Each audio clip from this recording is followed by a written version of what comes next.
Stop right there. The boy freezes. Hallway noise crashes around them, lockers slamming, voices echoing off tile. But Ms. Harper's voice cuts through it all. You've ignored me for the last time. Hand over your backpack. He doesn't move, just stands there in the middle of the corridor, small hands gripping the straps, eyes fixed somewhere near the floor. Kids slow down to watch. Some pull out phones. Now! The backpack slides off his shoulders. Ms. Harper snatches it, unzips it with sharp, angry movements. Folders, pencils, a lunch container, unopened. She pulls out a crumpled piece of paper, smooths it flat. A drawing, crude, childish. A stick figure woman with exaggerated features and the word mean scrawled underneath. Her face goes red. Principal's office, right now. The boy's name is Eli Morgan, 10 years old, small for his age, the kind of kid who sits in the back corner and disappears into the furniture.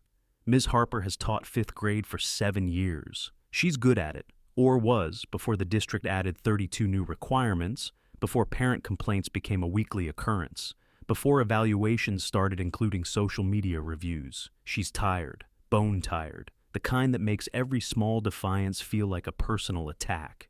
And Eli has been defying her all week, not loudly, not obviously. But he hasn't turned in homework, hasn't participated, hasn't even looked at her during lessons. Just sits there, drawing in the margins of his notebook, present but utterly absent. Today was the breaking point. She'd called on him 3 times during math. 3 times, he'd said nothing, just stared at his desk like she wasn't even there. Then during reading group, she'd found him asleep, head down, pencil still in hand, in front of everyone. The other kids had laughed, quietly, but enough. Enough for her to feel the sting of lost control. So when she'd spotted him lingering near the water fountain after dismissal, something in her snapped. Now they walk in silence toward the principal's office. Her heels click against the tile. His sneakers squeak softly. The hallway empties around them as buses start to pull away. She glances down at him. He's trembling.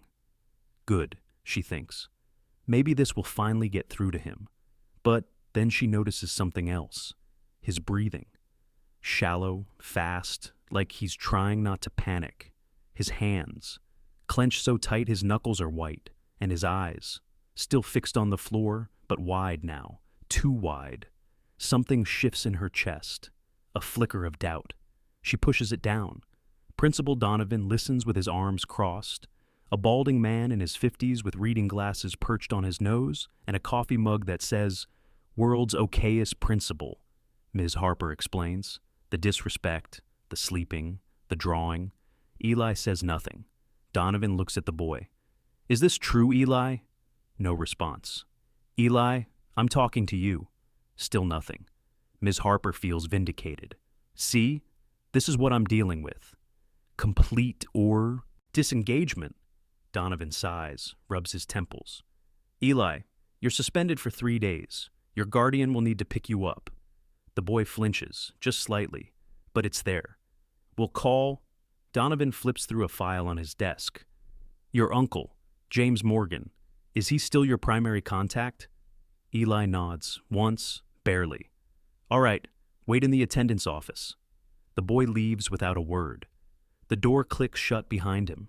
Miss Harper exhales. "Thank you. I know it seems harsh, but..." "It's fine," Donovan interrupts. "You did what you had to do. Kid needs to learn respect." She nods. But the doubt is still there, small and uncomfortable, like a pebble in her shoe. 20 minutes later, she's at her desk, grading papers. The classroom is quiet. Golden afternoon light slants through the windows, catches dust in the air. Her phone buzzes, a text from the front office. "Guardian here for Eli Morgan." She doesn't need to go. It's handled. But something pulls at her, curiosity maybe, or guilt she won't name, and she finds herself walking toward the front entrance. Through the glass doors, she sees them. A man, tall, broad-shouldered, wearing jeans and a faded Marines t-shirt. Tattoos cover his forearms. Intricate military-style ink. His face is weathered, stubbled, with the kind of stillness that comes from seeing too much. And Eli, running toward him. The man drops to one knee and catches the boy in a hug that looks like it could hold back the world. Ms. Harper stops in the doorway. Something about the man's posture, the way he holds Eli, The way his shoulders curve protectively around the boy makes her throat tighten. She steps outside. The man looks up. His eyes are sharp, assessing, but not hostile. Just tired, the same bone-deep tired she's been feeling. "You're Ms. Harper." It's not a question. "Yes, you're Eli's uncle, James Morgan." He stands slowly, keeping one hand on Eli's shoulder. "Mind telling me what happened?" she explains. The disrespect, the sleeping, the drawing. She keeps her voice professional, matter of fact. James listens without interrupting. His jaw tightens slightly, but he doesn't argue. When she finishes, he's quiet for a long moment. Then, "Did Eli tell you why he's been tired?" "No, he hasn't said anything." "And you didn't ask?" It's not accusatory, just a statement, but it lands like a punch. "I tried," she says, defensive now. "He won't engage. He won't even look at me." James nods slowly. "That's because he's scared." Scared of what? Of making mistakes, of disappointing people, of being too much trouble. He glances down at Eli, who's pressed against his side, face hidden. "His parents died 8 months ago. Car accident. I got custody because I'm the only family left. I'm doing my best, but I work nights, security, warehouse, whatever pays. And Eli, he has nightmares, bad ones. Most nights, he doesn't sleep more than 3 or 4 hours." The words hit like cold water. Ms. Harper's mouth goes dry. "He's not disrespectful," James continues, his voice low and even. "He's exhausted, he's grieving, and he's trying so damn hard not to be a burden that he's shutting down completely." She looks at Eli. Really looks. The dark circles under his eyes. The way his shoulders curl inward, like he's trying to make himself smaller, the tremble in his hands. "I didn't," she stops, swallows. "I didn't know." "I know." James's voice softens. "That's why I'm telling you." He crouches down again, eye level with Eli. "Hey, buddy, look at me." Eli lifts his head slowly. "You didn't do anything wrong, okay? You're not in trouble with me, never with me." The boy's eyes fill with tears. He nods, shaky and small. James pulls him into another hug. Over Eli's shoulder, he looks at Ms. Harper. He drew that picture because he was angry. And yeah, it was disrespectful. But he's 10, he's hurting, and he doesn't know how to say it. Ms. Harper doesn't sleep that night. She lies in bed, staring at the ceiling, replaying the moment over and over. The way she'd grabbed the backpack, the way she'd dismissed him in front of everyone, the way she'd never once asked if he was okay. She'd been so focused on control, on maintaining order, on protecting her own authority, that she'd forgotten to see him. The next morning, she calls Principal Donovan. "I need Eli's suspension lifted." "What?" "I made a mistake. I didn't have the full context. He shouldn't be punished for this."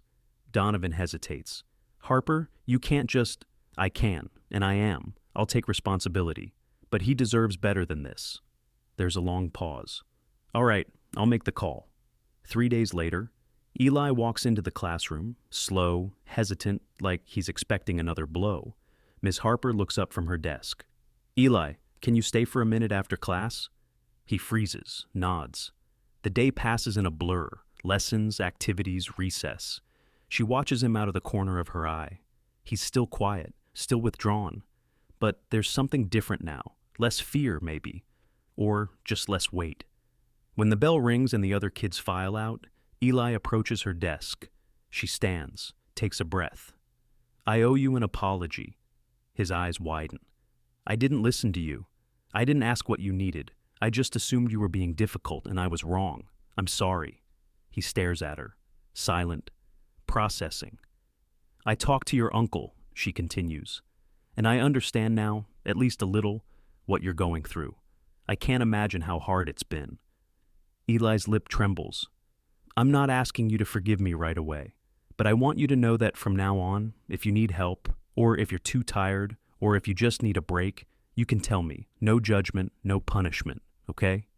He nods. Then, so quietly she almost misses it. "Okay?" It's the first word he's said to her in weeks. 6 months later, the end-of-year assembly, parents and families packed into the gym, banners, awards, applause. Ms. Harper stands at the geek podium holding a certificate. This year's character award goes to someone who has shown incredible resilience, kindness, and growth. Eli Morgan. Eli walks to the stage, taller now, still quiet, but there's light in his eyes that wasn't there before. James is in the audience, clapping louder than anyone. As Eli takes the certificate, he looks at Ms. Harper, and he smiles. Small, real. She smiles back. Later, after the assembly, James approaches her. "Thank you," he says simply. "For what?" "For seeing him. Finally." She nods. "I should have seen him from the start." "Maybe." James shrugs. "But you saw him when it mattered. That's what counts." He glances at Eli, who's showing his certificate to a classmate. "He told me you've been letting him draw during breaks, and that you check in with him every morning." "It's the least I could do." "It's more than that." James meets her eyes. "You gave him his voice back."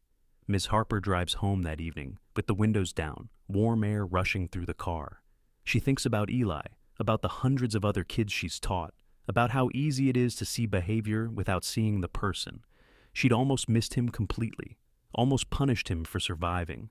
But she'd been given a second chance, by James, by Eli, by whatever grace allowed her to walk outside that day and see the truth. She won't forget it. True strength isn't in maintaining control. It's in having the humility to admit when you're wrong and the courage to make it right. If this story touched you, drop a comment about your favorite moment. Hit the like button if you believe in second chances. And if you're not subscribed yet, do that now, because these stories matter. Tell me where you're watching from. And remember, sometimes the quietest people are carrying the heaviest weight. Listen before you judge.